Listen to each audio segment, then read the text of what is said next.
Orestes and Oneges with their families remain during these events under the protection of the Hun tribes, faithful to the small prince Ernak of 5 years. These tribes, fairly numerous, did not support Elik, not only because of the hostages held by Arderic but also by believing in the prediction of a great shaman that the descendants of Ernak will continue duly the actions of Attila while but the eldest sons will not have a reigning descent. The death of Elik only strengthened their opinion. Shocked by the destruction of the capital, Orestes does not want to believe and cannot help but see with his own eyes, accompanied by some riders. There is actually nothing left of the city, recently still so animated. Even the stone foundations of the palaces are almost invisible beneath the layer of burnt wood, ashes, fragments of ceramics. Earth brought by the violent wind of the steppe. Their house and its outbuildings are completely destroyed by the flames, only the burnt stumps of the birches remain. He closes his eyes and hears Julia's voice. I decided to plant a birch for every year of peace between the Huns and the Romans.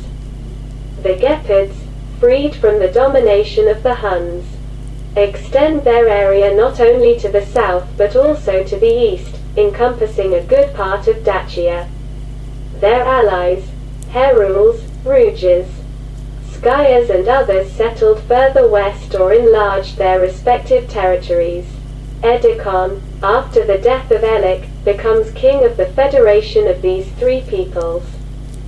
A Pannonian kingdom is constituted by the Suevis who had not left their native land to follow the Vandals and the Alans. After Elik's death and the strengthening of Arderic, the Roman envoys visited all the liberated and neutral peoples with proposals for an alliance with the Romans. An ambassador of Constantinople thus meets Orestes. Oneges accepted the proposal of our emperor to return to Greece. He shall enjoy the legal immunity and inviolability of his property. He will be able to spend his remaining years in his hometown, rich and happy. After Elik's death, he feels free and does not see much interest in staying in the steppe. I know.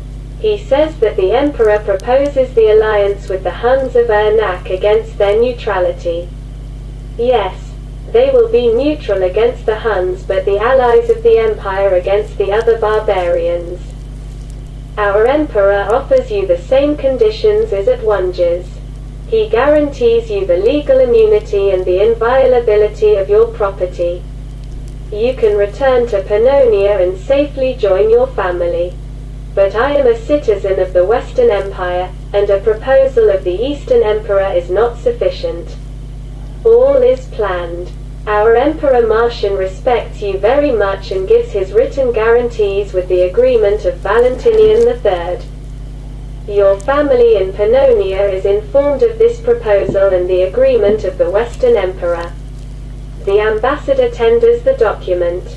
Orestes takes it and reads it attentively. Then he says, "Do you know that Dengizic proposes me to become his counselor?" "Yes," Oneges told me.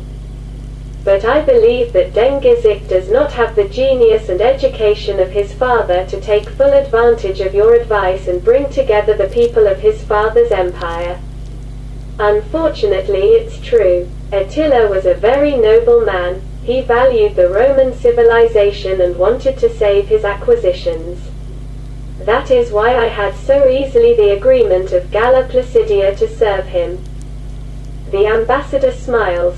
The governments of Constantinople and Ravenna prefer to see you and Oneges, their citizens and not advisors of the Huns king.